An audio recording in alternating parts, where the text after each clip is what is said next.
Hello, everyone, and welcome to the Wednesday Build. This is episode 1.17, and today we're going to be discussing the topic harnessing the power of perception, habit, persistence, and the payoffs that result. Today we'll be featuring atomic habits, the Hackett model, and talking to yourself at first. I just really liked this picture because I feel that in today's society that has a lot of Instagram and TikTok and Facebook and Snapchat and all of the millions of LinkedIn and other social media platforms where we are interfacing with other people, but always getting to put our best foot forward, people don't always see the work that goes behind it. So I wanted to kind of lift the curtain or pull the curtain back, as you say, to kind of talk a little bit about the power of perception and how we can harness this reality that there is this filter we get to kind of run through before we put content out, before we engage with other people about what we're doing, and we can harness that for our benefit or for our business, but also looking at that backside where this part is not so cute and not so perfect, and there's bites and there's a history here I can see around habit, persistence, and all of the payoffs that result, including nutrition in this particular case. So my name is Brittany Hernandez, and you can call me the B emoji or B. You can also call me Peanut or Brittle, as my dad and my uncle like to call me. I'm from San Diego, California, but I'm based in London now. I'll just briefly go through a couple things about me and highlights, and then we'll get into today's topic. So I am I was a veteran of the United States Coast Guard. So I served on active duty for 4 years as a boatswain's mate, second class petty officer, and I was in Puerto Rico and Alaska, which actually is going to be very relevant to our conversation today. So I'll show some pictures from when I was in the Coast Guard, which are really fun to look back on. I'm also a lawyer, so I used to practice mostly in intellectual property and entertainment law based out of California. I had my own practice called Crame Law, which I still have, but I just don't take on traditional legal clients anymore. And I also have my own company called Crame Kamai LLC. Which is where knowledge meets application and implementation. So under that, I have things like Crame Academy, Crame Retreats, and so on. I have a master's degree with distinction in international film business from the University of Exeter and the London Film School.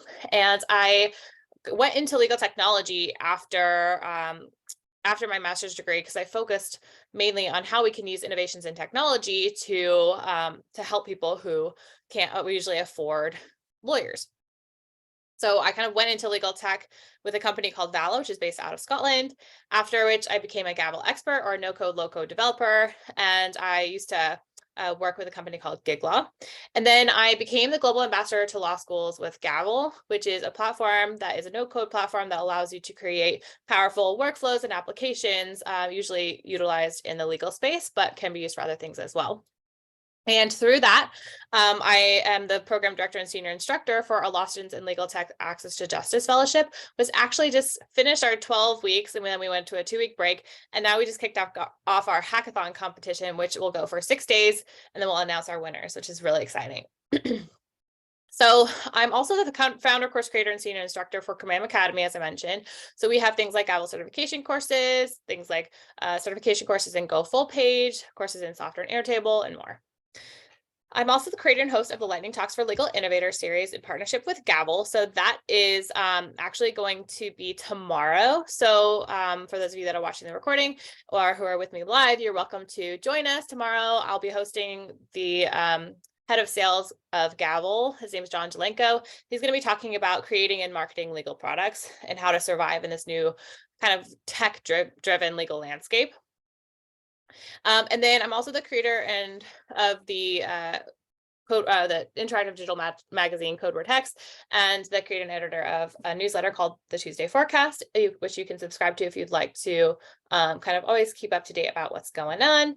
And the founder of Crame Retreats, where once a year I go out to a beautiful place in the world to kind of connect with different female founders and high achievers, and we do a retreat together for about 6 days and plan out our next year. And I'm actually going to talk a little bit about the Hackett model, which is what I teach during those retreats as well. So let's get straight into it. It's so strange to kind of look back on this. But when I was, after I graduated from college, and was trying to figure out how to pay for law school, I decided to go into the military for 4 years on active duty in the United States Coast Guard to get the GI Bill, which allowed me to pay for law school. And it was an amazing experience. I had a hard time. My personality was not actually very well suited for the military, but I still very much enjoyed my experience and had an amazing time exploring in Puerto Rico and Alaska. So this was when I was in Puerto Rico. I was basically I was a non-rate, so it means I hadn't gone to A school yet to learn my specific job, which later would be a boatswain's mate. But I got to go up in different lighthouses and clean them and make sure the lights were working and all that kind of stuff, which was really cool. We also got to clean buoys, and make sure that they were correctly positioned for people who are navigating the waters.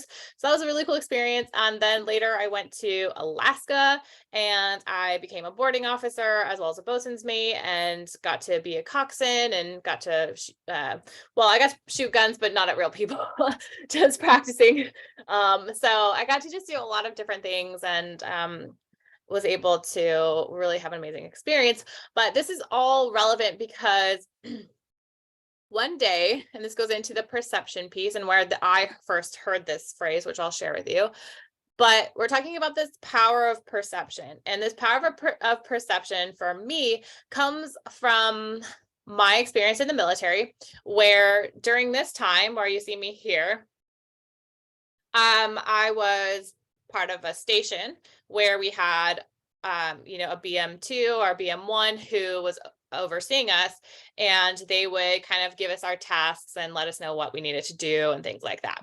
And sometimes we would do things like clean the station because we didn't have like a cleaning crew or something. You were there for your duty time, so you were kind of on for however long, and then you would be sleeping in sort of the bunks sort of like with other people, and you just go back to the station every day so that you could be on call during the middle of the night if somebody needed rescuing, essentially, because I did search and rescue and law enforcement missions.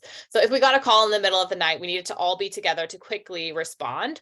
So anyway, during this time, as I mentioned, the Coast Guard is very small. At the time, there was about 40,000 people. So it just makes it to where you learn that you are part of a group where everyone's going to have to kind of play a part. And we all took care of the station together, took care of our boats together. So we would clean the boats, we would clean the station, all that kind of stuff. So anyway, that's just to say, sometimes though, too, when you're on duty for so long, there's not actually anything else you can really do. There's only so many times you can clean the bathroom. There's only so many times you can clean the boats. There's only so many times you can, read up on your operations manual and memorize the specs of the boat and things like that. So there was a day where I think a couple of us were kind of doing not that much. And one of our supervisors was saying that perception is reality. So this is this phrase that I hear actually quite a lot. Generally, I first heard it in the military, and then kind of afterwards heard it in many different settings. And so this idea is that, I thought it'd be fun to play with chat GPT. I'm just kind of trying to use it for all these different use cases just to kind of see and play with it more, because I'm just kind of dabbling in it at the moment. But I asked, what are the origins and meanings of the phrase perception is reality? So the phrase perception is reality is often used to suggest that people's subjective perception of a situation is more important than objective facts or reality itself. The origins of the phrase are unclear, but it has been attributed to a number of different sources, including advertising and political campaigns. So I'm not going to actually go into these two pieces. It's not as relevant, but this part says, overall, the phrase perception is reality highlights the idea that how we perceive the world around us is shaped by our own biases, experiences, and cultural backgrounds, that this perception can often be more powerful than objective reality itself. So with that being said, let's say, for example, in the scenario that I mentioned here, where there were a couple of us who are we were done with all of the tasks we needed to do for the day, but so we were a little bit like standing around. So what he was kind of saying is like, always look like you're doing something, or we're going to believe that you're not doing anything and we're going to scold you basically for doing nothing. And it wouldn't have mattered like for him. And I'm not saying that he was right. I'm just saying that for him, the idea was that like grab a broom, like pick something up and like put it away. Or so he would rather have you look busy. Then let's say the reality was you just spent 14 hours on the boat for overnight from, midnight till the next day, and you saved 5 people. And, the reality was that you're exhausted and you just got back and you're sitting down for 5 minutes. So, and you're just kind of like recovering before you kind of go on to the next day's task. So let's say that that was the scenario. So his idea was that it doesn't matter that you just saved 5 people's lives and that you were out on a freezing cold boat in cold weather and snow for 14 hours, and then you just got back. You're sitting here in front of me and I see you right now and you're doing nothing. And I didn't really appreciate that very much, because I don't think that the phrase perception is reality actually makes sense. But I do have a modification to this that I would like to share with you in a moment. But first, I want to share one of my favorite movies has a scene that I think is great, that I think also illustrates the point here, which is around this kind of perception as reality. It's very well stated here in a funny example. So if you haven't seen the movie, the idea here is that we have Leopold, who is he actually comes from the past. And he's from, let's say, like from the 17 or 1800s. He gets transported to the future somehow. I actually haven't seen the movie in a long time, but he gets transported into the future, meets Meg Ryan's character, Kate. They fall in love. And in this particular scene, they have just enjoyed a lovely evening together, and it's the morning after. And this is her brother who lives with her, I guess, or was visiting at the time. And he just wants to kind of get to know Leopold a little bit more. And because he wants to make sure like his sister's going to be taken care of and all this. So he's just asking like, who are you? But the fun part of this scene is that the scenario being they've just had a lovely night together. Meg Ryan's character is sleeping, and the guys are in the kitchen together. And, he's making her breakfast and cleaning the house and so on and so on. And then we get to this part, which I'll just share here. Okay, pour the soap in. Shut the lid. Push the drawers in. Close the door. And you push this button. Okay, word to the wise, don't press that till she wakes up. So she sees you doing it. How clever. The proverbial tree in the woods. If a man washes a dish and no one sees it, did it happen? Right. He says, my advice, I just love this, he says, my advice is don't press the button until she wakes up so she sees you doing it. Because the idea is a man washes a dish and no one sees it. Did it happen? So anyway, I just thought it's a cute way of illustrating this point that now she's going to come out.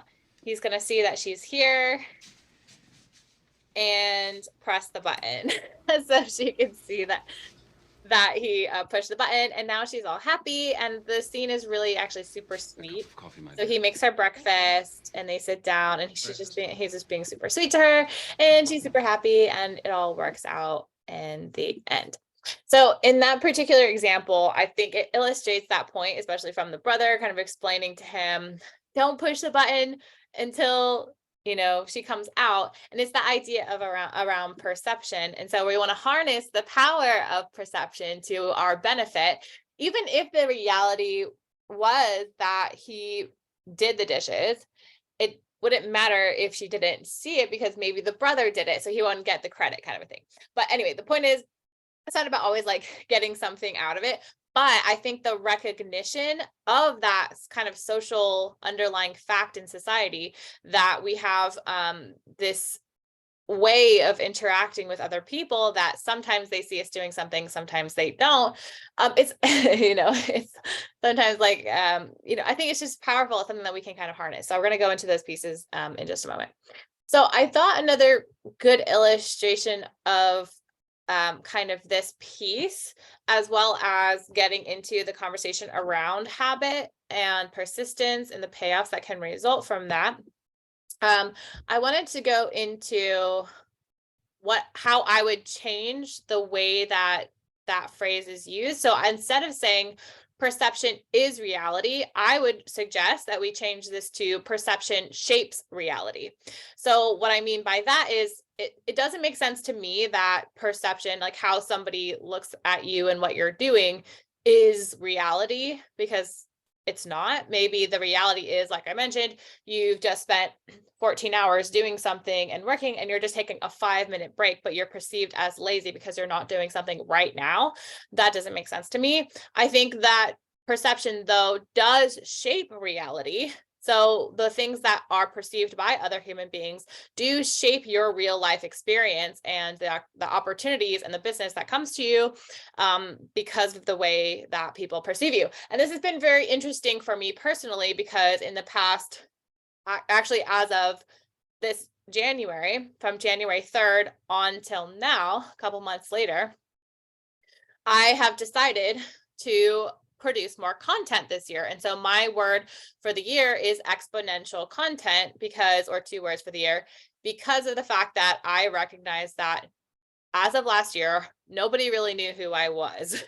And and then I came onto the scene with a couple of ideas. I wanted to have something that was very practical from a gavel and building perspective around things like, this is how you do this more advanced thing with gavel or with Softer, or these different technologies I think you should use or you'd be aware of. And then I have this one, the Wednesday build, which is every Wednesday, to say basically, these are some different pro tips as far as business goes, or habit, or anything that's really top of mind that I think might be useful to other people. And I'll kind of go into a little bit why I decided to do it this way. But for now, to say that I do believe that this perception shapes reality. And like I said, this has been an interesting experience for me, mostly because what people say when they've seen my content. So I had a friend who said, "Oh, I've seen your podcast." And I actually don't have a podcast on, let's say, like Apple's podcasts or Spotify or something like that. But I do have a TikTok that is that is kind of like a podcast, or you could say this is a little bit like a podcast in that I'm telling you some information. You can listen to it and be informed. And it has that kind of audio element, but also having the visual element, that for those of you that are more visual in nature. So I understood what she meant. And then somebody else said, "Oh, and you also are like a TikTok person." And so it's like, well, I'm not necessarily a TikTok person, like an influencer or something, but I do post on TikTok. But I have now been perceived, because of all of the content that I'm generating, as somebody who might have a podcast, as well as somebody who is like a TikTok influencer. Whether it's true or not true, I'm perceived that way because of the fact that I've been producing quite a lot of content in the past couple of months. And I will go into why and how, with this piece of like habit and persistence. But I thought it might be useful also to go into how I started to get speaking engagements. So this is very strange to me, because I've never been a speaker. I've never been a public speaker in the sense that somebody pays me to speak about something on stage or something like that, or at an event, but I've always been an attendee. I always love going to different types of events. But when I became the global ambassador to law schools for Gavel, that allowed me to have the experience of guest lecturing, and I still do, obviously, as that's part of my role, is guest lecturing at different law schools. So I kind of got this bug a little bit too from the fact that I get to guest lecture and talk about something that has completely changed my life, which is the no code space generally, in particular Gavel, and the fact that I've been able to use that platform and make money building with that platform as an automator. And it completely changed my career trajectory because of this particular platform. So I love getting to share that with other people and giving them this opportunity to learn about different career paths, especially in the law, because not everyone comes out of law school wanting to practice traditional law. So I get to have the opportunity to influence how people perceive their options after law school. Anyway, that's just to say, so in that particular role, there was kind of a combining of a couple things. There was the combining of the fact that I was consistently doing outreach as the ambassador to different law schools to say, hey, I think that, it'd be great if we were able to let your students know about this new platform, or it's not new, but this platform that is being used in law firms today, and how they can prepare themselves to enter the legal market as professionals with this tool, and so on and so on. So I was kind of doing that at the same time as I've been practicing sort of atomic habits elements for the past several years now, or let's say 2 years or so. And really honing in on this idea that of like the compound effect, and the fact that these tiny little actions will compound over time to create a 1% improvement every day, or whatever else, to lead to different success in your life. And so I was also already at the same time in the habit of attending different activities, so different events online, for example, on Zoom. And one of the ones I attended was one around investing in legal tech startups, and around angel investment specifically. And I was in the habit of being a networker, and I've talked about this in a past one called Networking for Human Beings, and some tips and tricks on automating networking and how to do that and really actually connect with people on a genuine level, but in a way that's very efficient for you as somebody who's trying to expand your network and kind of get to know different people. So I had the habit of going through the participant list and just finding anyone who had a full name who I could find on LinkedIn, and sending them a message that was about the same as everyone else, but just kind of a tiny bit customized to say, hey, I see that you're on this event. I'm on this event too. I'm joining from London. It would be lovely to connect with you, and, go from there and see if you want to connect sometime over a virtual coffee chat or whatever else. And actually, many people do respond, and I am genuinely connecting with them because I'm in that place. I'm actually in that place with them, listening to the same thing that they are. I'm just harnessing the power of the fact that we're both there, and they can see my name on that list as well, in order to network and connect with other people and expand my network in with professionals who are doing the same types of things that I am doing. So with that being said, and this is all leading to a point around this habit plus perception plus, persistence. So when I was doing all of the outreach with as the ambassador to different law schools, we would get sort of like some inbound requests, some people who would respond to my emails or LinkedIn messages, and maybe it would turn into something. But when you're talking with professors specifically, they're very busy. They have lots of students who need their attention more than you need their attention. And they've been planning their curriculum for like a year or 2 years, or it's been the same for a long time. And so it's very difficult to then come in and say in the middle of the semester, I think you should have me do a guest lecture in your class to show them this tool, when this has been a set curriculum for a long time, and maybe they have to get it approved or whatever else. So it was just kind of not going as well as I thought it could go. And I felt that we needed to do something that would allow us to specifically talk directly to the students, and work with them one-to-one, and to create a relationship with them for their benefit, as well as obviously to help people learn about the tool. So I had this idea that, within my role at Gavel, that we should do a fellowship program and a hackathon competition. And because of that, that turned into, let me find this here.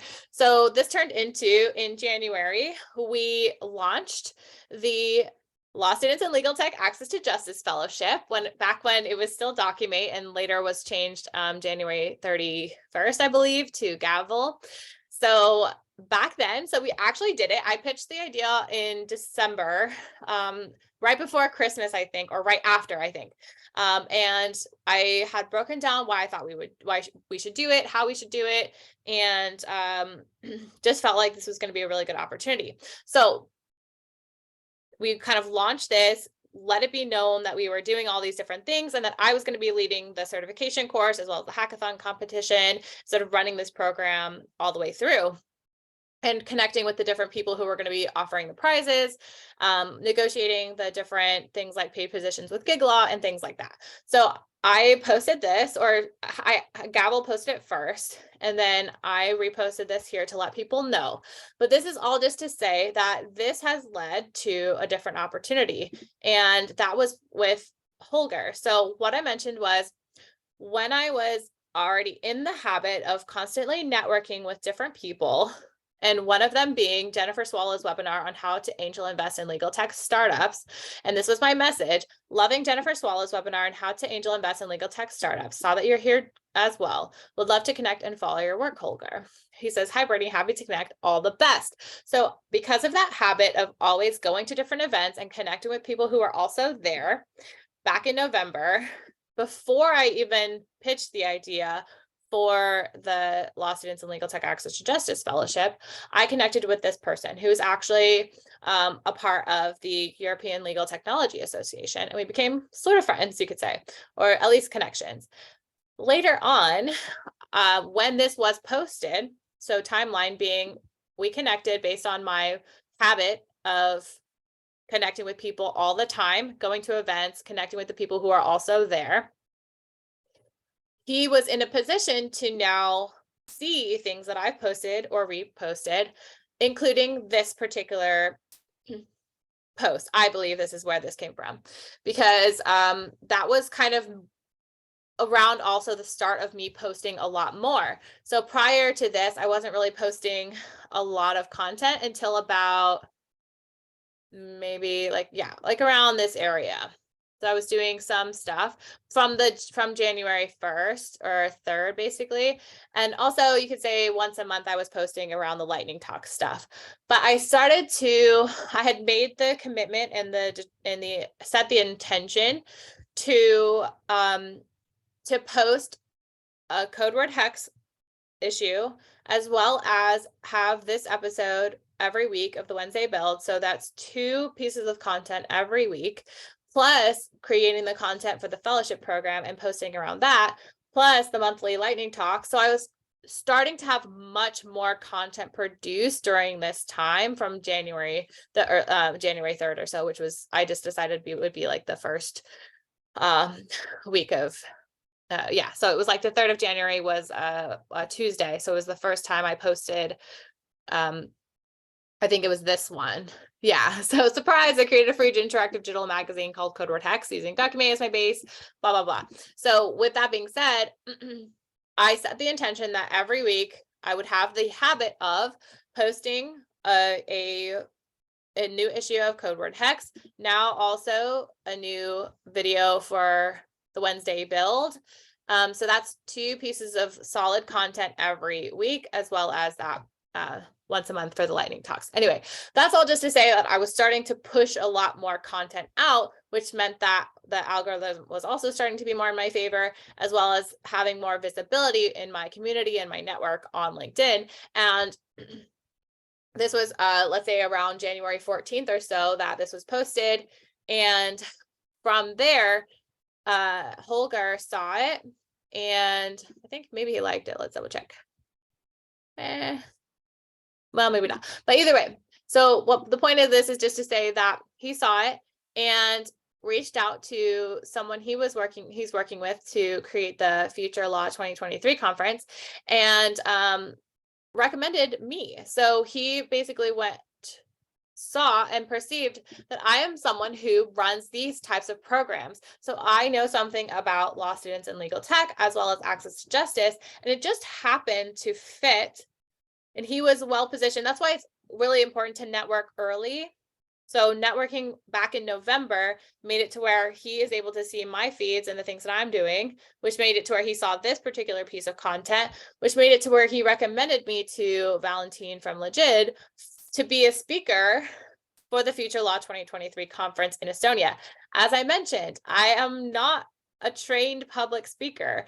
I am just a person who's trying to do my job and fulfill my role as an ambassador in order to share my love of no code tools, specifically with Gavel and so on. And now I'm literally a speaker at this amazing conference and I'm so excited. And it's such a challenge for me because as I mentioned, I'm not somebody who has really done this before, but because I had that kind of persistent habit of posting content and developing this idea and kind of launching this and just kind of going for it, not knowing exactly how it's all going to turn out. It made it to where now I have another piece of my business, which is speaking engagements. I'll be going to Edinburgh for a conference, not to speak actually at that one, but going to different conferences and getting paid to go to them, speaking at different conferences or seminars. I'm actually getting to go to Mexico later in the year, and I was invited to be a part of an exclusive seminar where there's only 6 speakers and we each get a full week with the seminar attendees. So it's just really cool to see this kind of evolution. And I observed that this partly comes from this perception that I am the person who does these things. And as I mentioned, perception shapes reality. Because it looks like I do these kinds of things, I end up getting more opportunities to do these things. And it's not a fake thing. Obviously, I'm doing it. Maybe people don't understand like maybe how much or how little I do it, but it's perceived that I'm doing all of these kinds of things. And that leads to more opportunities. And because it's visible on platforms like LinkedIn or TikTok or whatever else, or Instagram, that makes it to where people who are in your network that you've previously connected with because of your habit of networking early and before you ever want anything or try to promote anything to anyone else, then you get to have these amazing opportunities like this. So that's, as I mentioned, this habit of going through, let's say, networking or whatever else, or the habit of posting for me as well, or the habit of constantly trying to find different ways to accomplish the goal that we're all working towards on the team has made it to where I'm well positioned to have someone like a Holger or somebody in that type of positioned well to see the things that I'm doing and offer opportunities in the future that help shape my reality and reality in the world, that I am now someone who speaks at conferences and gets paid for them, which is really exciting too. So one of the other things I wanted to mention around this piece of like habit and persistence is a cool thing I saw on Instagram. So, oops, let me just see. Let's say Ed Sheeran's Instagram. I think it was here. So the other day I was scrolling through, as you do. I absolutely love Ed Sheeran. I think he just seems like a good person who's doing cool things and his music's really good. But I was just going to say what's really cool is he also is very generous with other people who are singer-songwriters.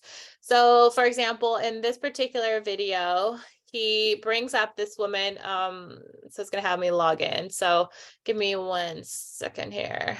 Well, the idea being that like he maybe I can find it on YouTube instead, so I don't have to sign in. Or maybe I'm just signed in on Instagram here. Let me just see. Let's just see here. Yeah. So let's search for Ed Sheeran here.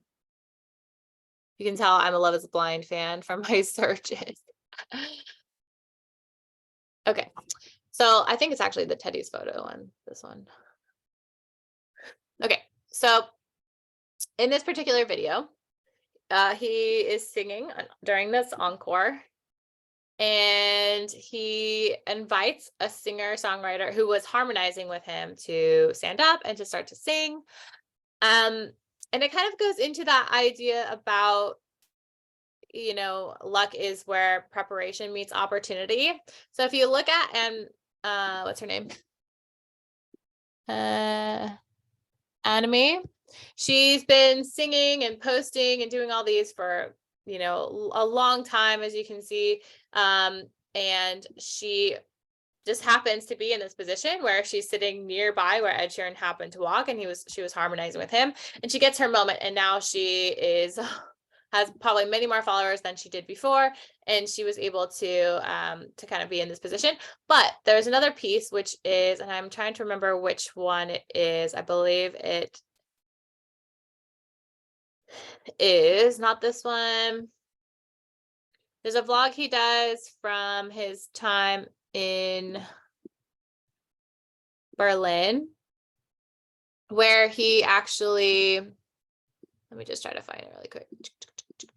Well, I can't find it here, but maybe it's this one.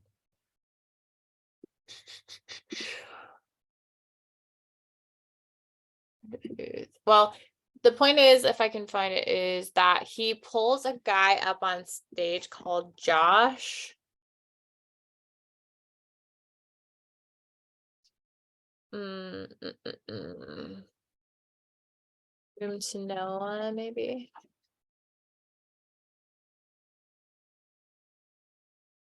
Covers. Let me just see.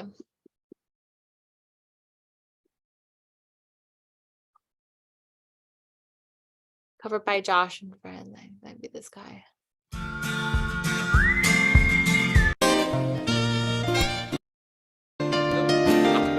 Okay, well, I can't find it, but just go with me on this one. So in one of these blog posts, he talks about how, or there's a scene where he goes, he's on the stage and he's singing, and there's a guy in the front row who he recognizes from YouTube as someone who makes covers of his songs. Maybe it's Jake. Like, let me just see. Ed Sheeran covers. And of course, that's going to be hard to find. Well, anyway, so this kid, he has a song called Room to No One. Let's see if I can just find that one. Maybe it's Jake. Room to No One. Luke Giddens. Wow, Jake, what am I talking about? So anyway, Luke Giddens. Okay, so in this song is Luke, and so Ed pulled Luke onto the stage and had him sing one of the songs with him. And what he said before he pulled him up was, "This is Luke Giddens." So let's find like Luke Giddens, Ed Sheeran. Yeah, live at the O2. You know the first verse? It's capo 2. Yeah? Oh, so cute. Yeah, so he did an unexpected duet. So I'll see if I can find the part where he invites him up first.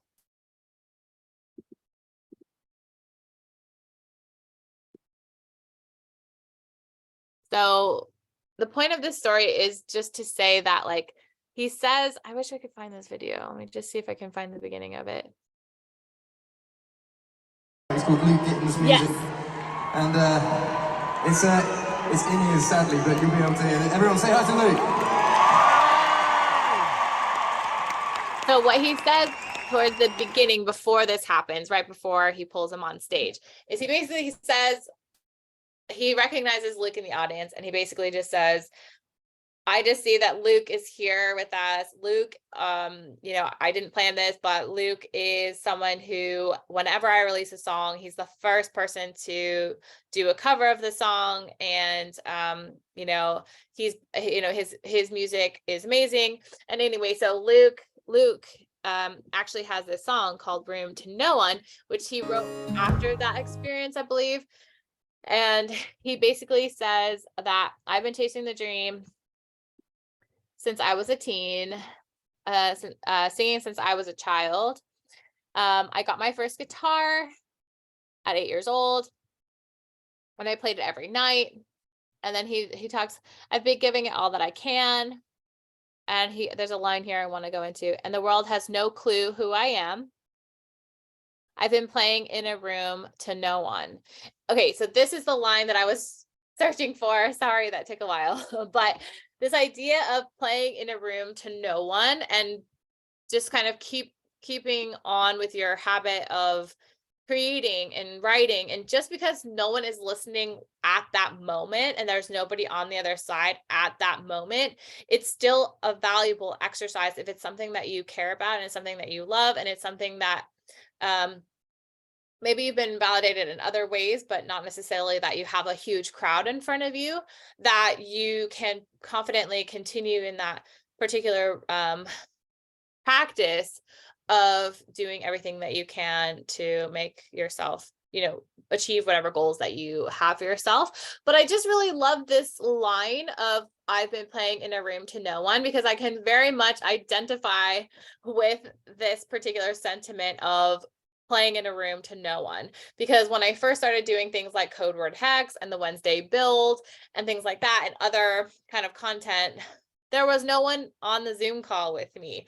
I just sort of kept talking as if I was talking to a crowd.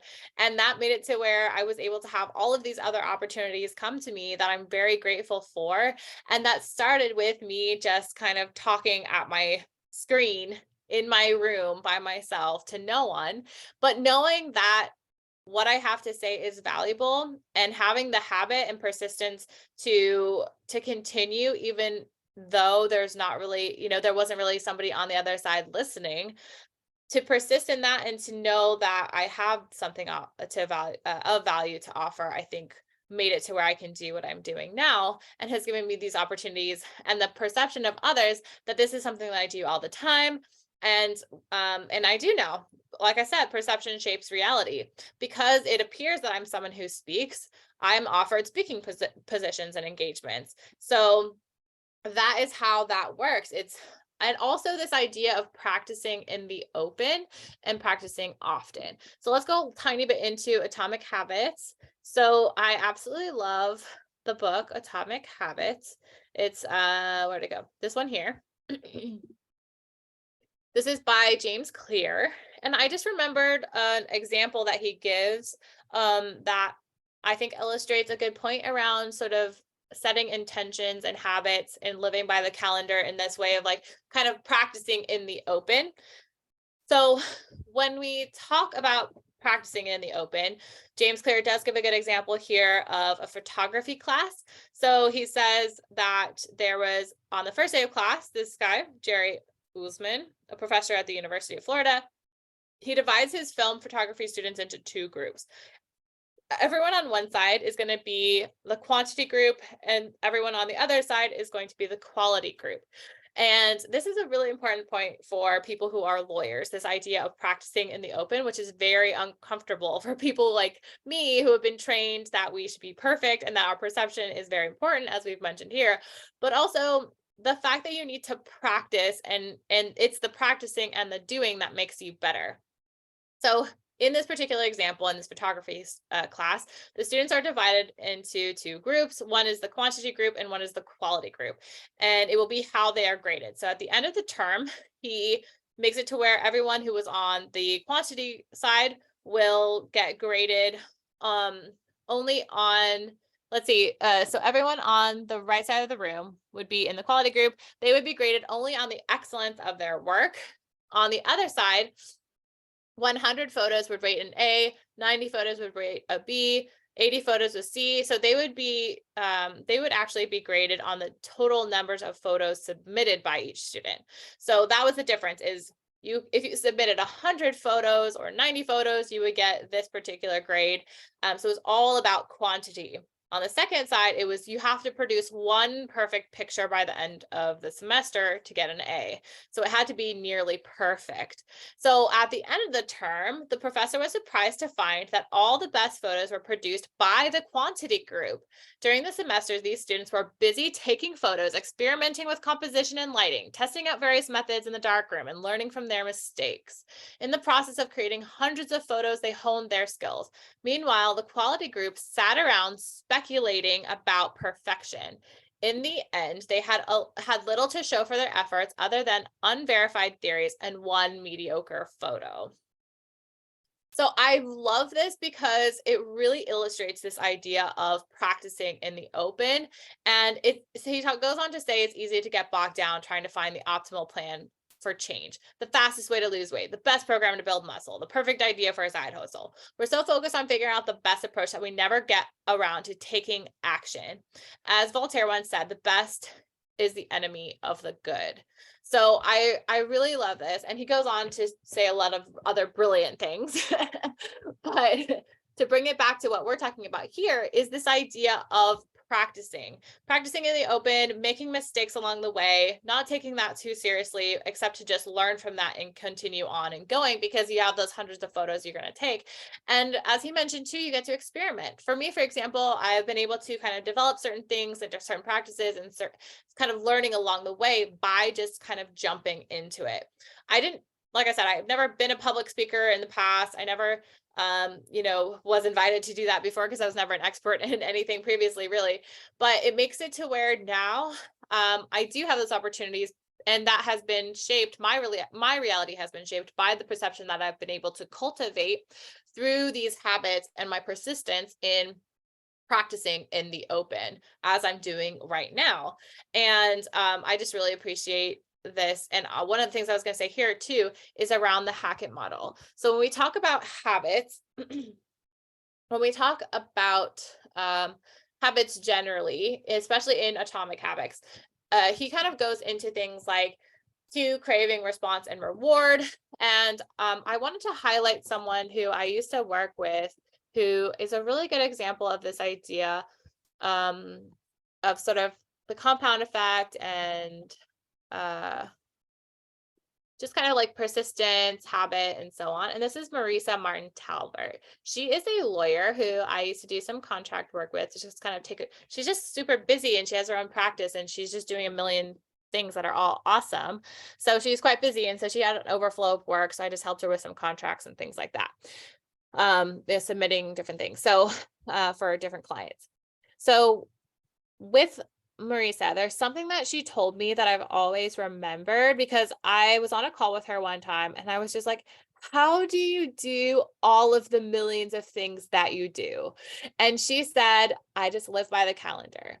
And I just thought that was such a good, small, but really powerful thing to say, because she's absolutely right. What I do now is I absolutely live by the calendar. If I have set the intention that on Tuesdays every week in the morning at 6 a.m., I am creating a code word hex issue and publishing it that day, as well as the Tuesday forecast, as well as on Wednesdays at this time in this place, that is what I'm doing. And I always consistently do that. Then I'm practicing in the open. And that kind of partially comes from the inspiration that I got from Marisa. So thanks, girl.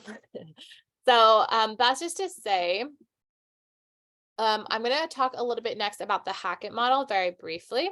So the Hackett workbook, and this is kind of something that I developed back in it's like September, October timeframe in 2021. So this is what I teach during the Cormayam retreat. So that is once a year, as I mentioned, in December, the first week of December, where I go to different places. This year, we're going to Lisbon, and there's usually a smaller group. So I like it to be just under 10 people. And it's all women, and we're all female founders, entrepreneurs, who are just trying to figure out how to shape our businesses in the next year. And the practice of doing this exercise once a year has really changed and transformed my life. So I like to share it with other people too. So I'll share a little bit with you, and we won't go too deep into this, but the idea is that you start with things like your criteria and what you're trying, like what are things that are important to you, and you're really starting at your core. So like my criteria for like happy life and are things like autonomy and independence, variety, creativity, fun, and travel and adventure. So this is actually a really key place to start, and it's part of the reason why I've structured things the way that I have. So the way that I structure my schedule is that Monday, Tuesday, and Wednesdays are really packed full days, and then Thursdays and Fridays are lighter days that don't have that as much going on. But Mondays and Fridays are no meeting days unless it's an absolute emergency and just cannot be done on a different day. And that is because I absolutely need time to actually work. When you're talking with someone, you're working partly, but my work actually generally has to do with like creating something or reaching out to someone or whatever else. So I just kind of really push all of my meetings on 2 days because I love talking to people, but it does pull you away and force you to context switch a lot, which is really difficult to get back into whatever else you need to do from a work perspective as well. So I take sort of business meetings and networking meetings on Tuesdays and Thursdays, and I keep Mondays and Fridays at the beginning and the end of the week clear of meetings, even internal meetings. So on Tuesdays and Thursdays, those are my meeting days. And then Tuesdays and Wednesdays and Thursdays are also live days. So those are the only days that I do things that are live, except like I said, if it's a speaking engagement of some kind, then obviously I would do something on a different day.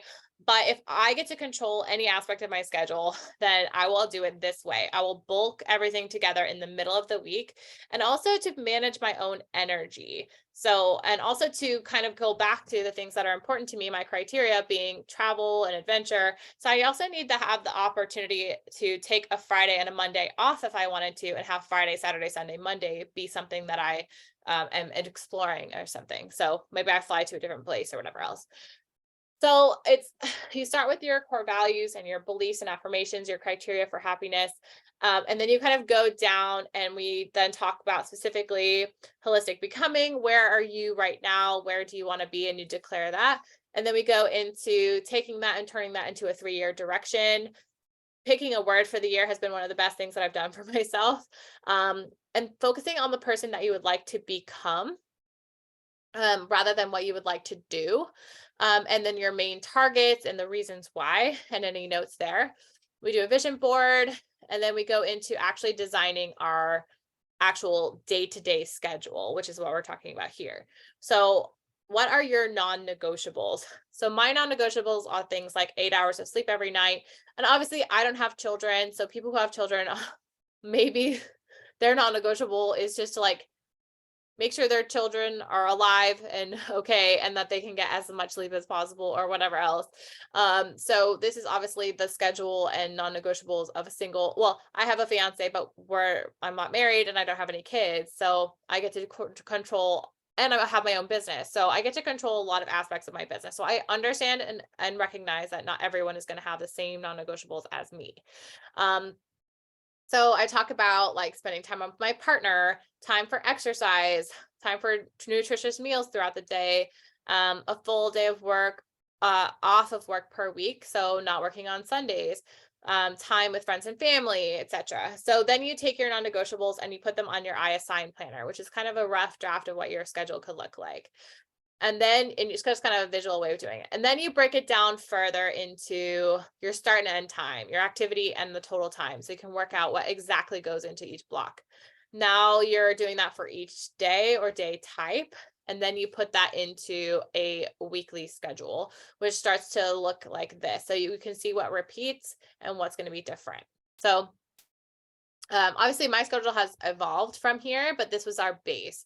And then if you want to go in deeper into a particular habit to diagnose or try to stack something called habit stacking, you can go into this planning playground where it says like in this block, which has a time of this, at this time, I'm going to do this for this long in or at this location, which is called an implementation intention. And then having which cue. So if it's an obvious visible or sensory cue, for example, like sound or whatever else. And then you have a juncture action and what that is. So is this a temptation bundle? Is this an alternative pairing? Is this a set or a recess or a track or an immediate reward or whatever else? So we go into that, and then the duration, and then whether this is part of your identity because it supports a short-term reward or a long-term reward or part of your identity. So anyway, it goes through and makes it to where at the end of the day, you have this master schedule that allows you to kind of group things, see what repeats, and really shape and design your own life and the person that you're becoming. So that's all to say that because of the fact that I listened to Marisa and I read these books and whatever else, and kind of was inspired by these different pieces, I've been able to consistently for the past, since January 3rd, I set the intention that I would post a code word hex issue as well as a Wednesday build episode once a week, as well as doing lightning talks for legal innovators once a month and doing any of the other content as well, I have now made it to where when someone comes across me, I don't just have nothing because I've been practicing in the open. Not everything I have here is perfect, but I now have like 33 videos here on YouTube, but also on Vimeo, I have 49 videos. So if we go back even further, you'll see that in the beginning, I didn't have my whole sort of content strategy really figured out. I was just sort of playing with things, trying to understand things, experimenting with different things. And then I started to get into more of a groove. Okay, so maybe I start having it to where I have thumbnails. Maybe it's to where I have maybe a more consistent image. And when somebody comes here now, they're going to be able to see something that looks like I know what I'm doing and that I'm being extremely consistent with a plan.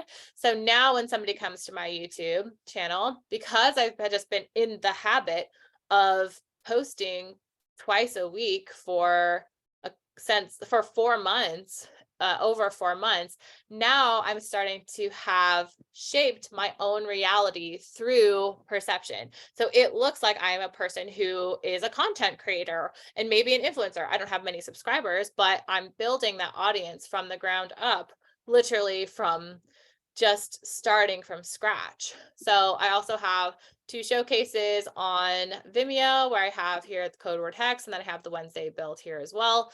So you can just see that I've started to really just try to be consistent with what I'm doing, a consistent image, a consistent approach, different types of content, but also within the same theme. So my recommendations for you is to remember what Luke, sorry, Luke, that I called you Josh and Jake for whatever reason. But just to say that because of his persistence and his ability to continue to play in a room to no one over the course of his life, he now was in a position to be front row at an Ed Sheeran show where he recognized Ed Sheeran, recognized Luke, who was singing in a room to no one for so long, but created you could say like a following on YouTube or whatever, that he was able to get pulled up on stage in front of thousands of people and sing with his, one of his heroes. So I will end here. And just to say and encourage you that you do have something valuable to share. But if you have any questions, you feel free to reach out to me. I'll give you my contact information in a moment. And just to kind of go through a few announcements. So this is the Wednesday build, which happens once a week on Wednesdays, as I mentioned. A new issue of Code Word Hex comes out every Tuesday. Tuesday Forecast is a free weekly newsletter that comes out every Tuesday as well. And for at Chromium Academy, we have certification courses in Gavel, formerly Document, as well as courses in software and Airtable, Go Full Page, and more to come. And then we have a community called Chromium Global, and I would encourage you to join the Slack group for Gavel as well. So thank you so much for those of you that are with me live. And for those of you that are watching the recording, I would just say thank you as well for your time. So I was just going to say as well, what we're going to be talking about next Wednesday on the 3rd of May is an introduction to Gavel, student accounts versus full. So that's going to be a live walkthrough of this powerful no-code platform and the feature differences between the different plans. So I'll do a live demonstration of Gavel and just kind of compare and contrast the 2 different accounts so that people can be aware of what's available to them on either side in either plan, and I'll walk through that in each section. So if you have any questions or would like to reach out to me, you can connect with me on LinkedIn or via email. You can reach me at brittany@chromium.pro. If you'd like to reach out to me regarding Gavel's law school program, just email me at brittany@gavel.io and I'd be happy to connect with you. So thank you again for being here, and I will see you next week. Bye, everyone.